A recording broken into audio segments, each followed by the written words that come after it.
Good afternoon, everyone. Sister Wallace here. I am here today to talk about Naomi. Naomi and her husband Elimelech were from Bethlehem, Judah, and there came a famine in the land. And Elimelech decided that he was going to take Naomi and their two sons, Mahlon and Chilion, and they were going to go to Moab because there was food there. And so they packed up and they went to Moab. And not long after Elimelech died. And so Naomi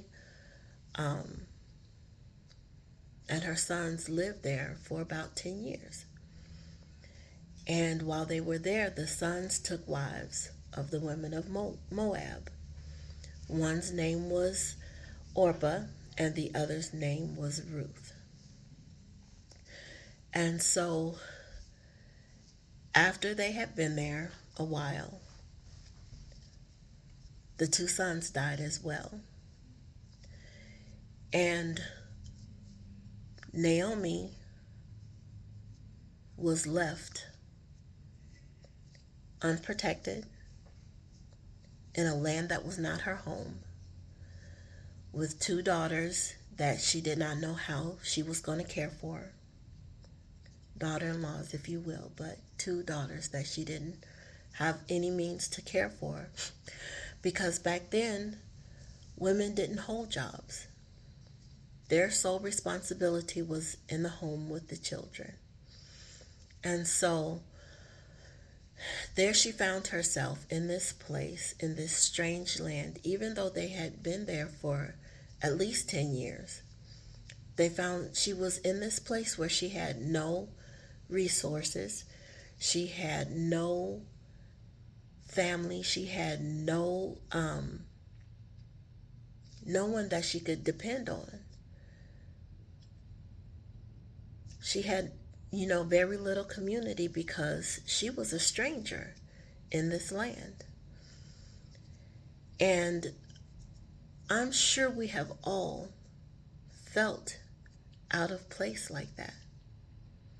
As wives, as mothers, or we get to be known as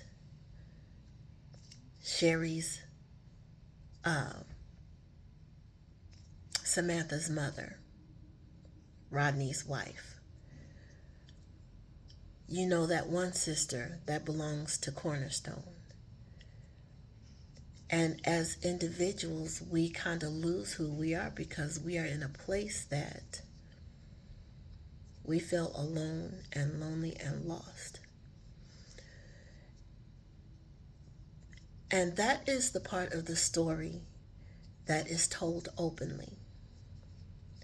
Because we all know that some of us may know, and others will learn that she was in such a place of despair, loneliness, and bitterness that she said, "Don't call me Naomi.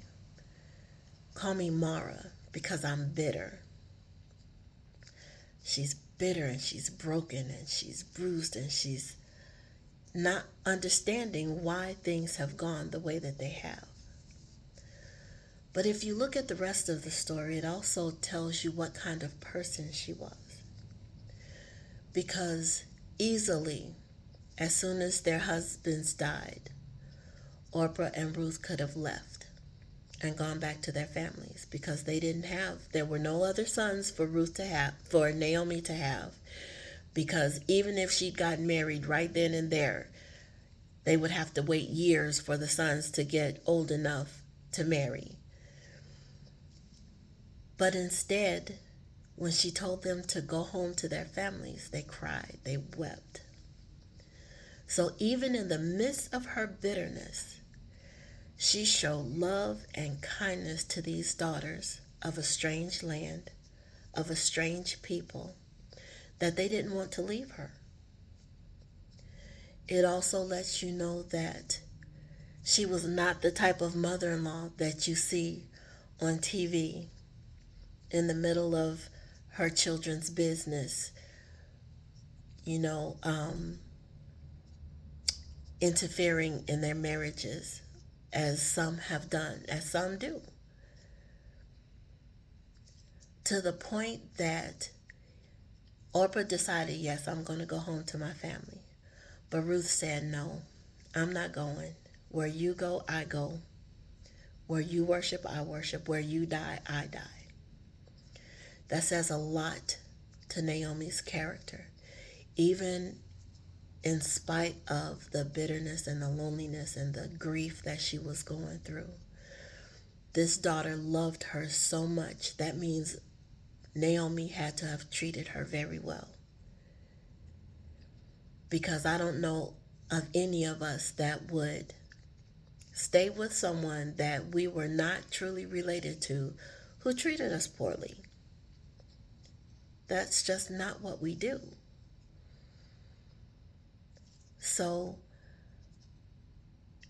it just, looking at her life, makes me think of some bullets that God allowed me to dodge. A marriage that I almost got into that would have been a nightmare because of the mother-in-law. In a place that I hated.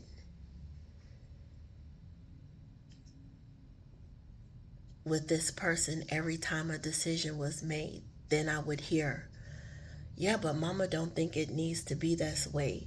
Mom said you should do this, and mom said you should do that. We have to look back over our experiences in our lives and see where